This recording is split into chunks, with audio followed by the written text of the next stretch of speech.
The Kapil Sharma শোয়ের প্রিয় মুখ দাস দাদার প্রয়াণে ভেঙে পড়েছে গোটা টিম। সারা তেন্ডুলকর ও সিদ্ধান্ত চতুর্বেদীর সম্পর্ক শেষ।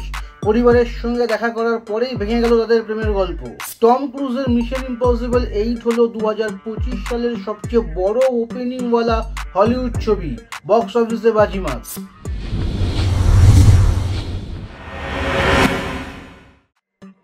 দ্য কপিল শর্মা শোয়ের অন্যতম পরিচিত মুখ ছিলেন দাস দাদা ওরফে কৃষ্ণ দাস। তিনি দীর্ঘদিন ধরে শোর অ্যাসোসিয়েট ফটোগ্রাফার হিসেবে কাজ করতেন এবং কপিল শর্মা ও অন্যান্য অভিনেতাদের সঙ্গে মঞ্চে উপস্থিত থাকতেন। হঠাৎ তার মৃত্যুর খবর শোকের ছায়া ফেলেছে পুরো টিমে। ইনস্টাগ্রামে টিম কপিল শর্মা একটি ভিডিও পোস্ট করে দাস দাদার স্মৃতিতে শ্রদ্ধাঞ্জলি জানিয়েছেন।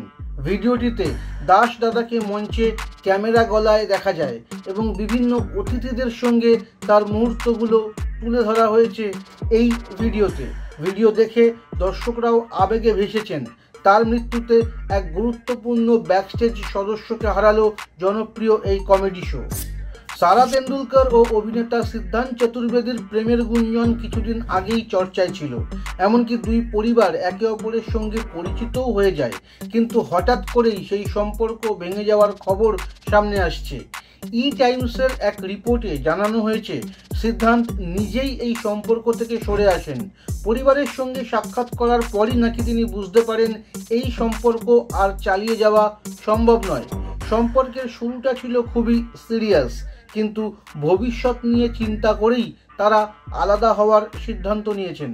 সোশ্যাল মিডিয়া থেকেও একে অপরকে আনফলো করেছেন বলে খবর, যা বিচ্ছেদের ইঙ্গিত আরও স্পষ্ট করেছে। টম ক্রুজ অভিনীত মিশন ইম্পসিবল 8 17 মে ভারতে মুক্তি পেয়েছে এবং মুক্তির পরই বক্স অফিসে দারুণ সাড়া ফেলেছে। স্যাক নীলকের রিপোর্ট অনুযায়ী মুক্তির প্রথম 2 দিনেই এটি ভারতে 33.5 কোটি টাকা আয় করেছে। পাশাপাশি আন্তর্জাতিকভাবে ছবিটি এখনও পর্যন্ত 150 কোটি টাকা রোজগার করে নিয়েছে। যদিও ছবিটি মার্কিন যুক্তরাষ্ট্রে 23 মে মুক্তি পাবে, তার আগেই বিশ্বজুড়ে এর বিপুল সাফল্য মিশন ইম্পসিবল ফ্র্যাঞ্চাইজির জনপ্রিয়তা ফের প্রমাণ করল।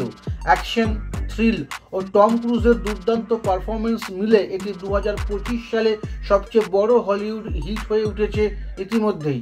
তো এই ছিল আজকের সিনেমা বুলেটিন। সিনেমা জগতের বিভিন্ন খবর এবং আপডেট পেতে এই চ্যানেলটিকে আপনারা সাবস্ক্রাইব করতে পারেন। ধন্যবাদ। আজকের ভিডিও এই অবধি।